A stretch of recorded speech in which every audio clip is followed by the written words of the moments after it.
In a small room in the center of a star, in a star system a little known, a sweaty chubby man was lying in bed with his feet up in the air. As he stared at his toes unlovingly, his mind wandered through his memories of any time he even remotely did something interesting. He had changed his position multiple times, although with his cultivation it was impossible for him to get cramps. He did his best to find the most uncomfortable position possible so that his unlikely chance he finally did get a cramp, at least something relatively interesting would have happened to him. This young unkempt man was barely 12, Elysian Circus old, and was already one of the most promising treasure manufacturers of the Elysian network.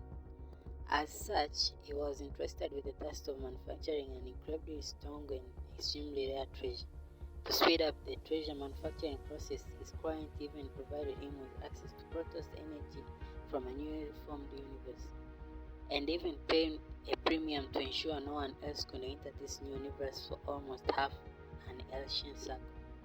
That is how this young, bored out of his mind, clampless man found himself all alone working the longest single stretch yet in his life.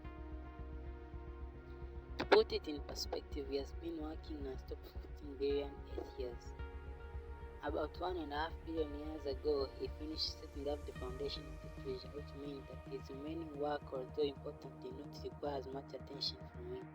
As long as he was within a certain range, he could continue manufacturing using only his spiritual senses.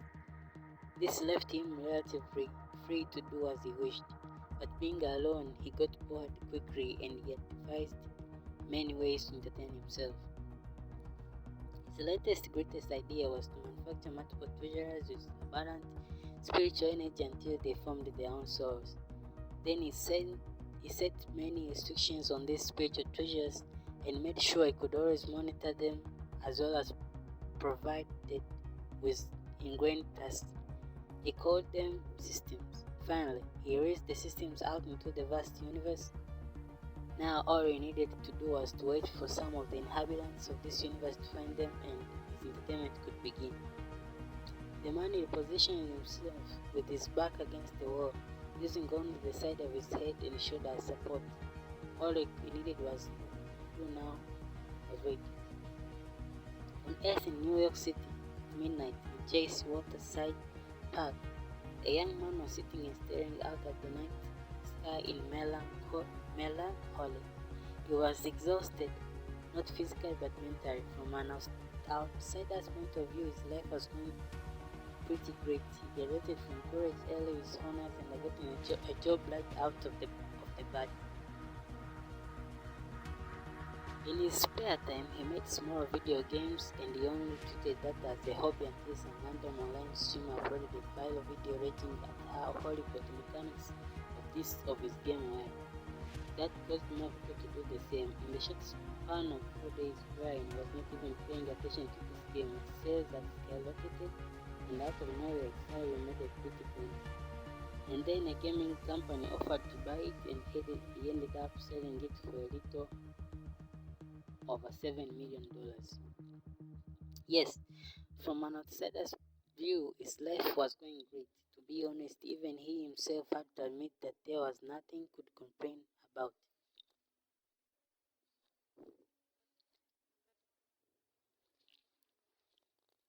But regardless, he was bored with life. Socializing with friends bored him, his career bored him. He took up a few hobbies to try and find something interesting to do, but nothing worked.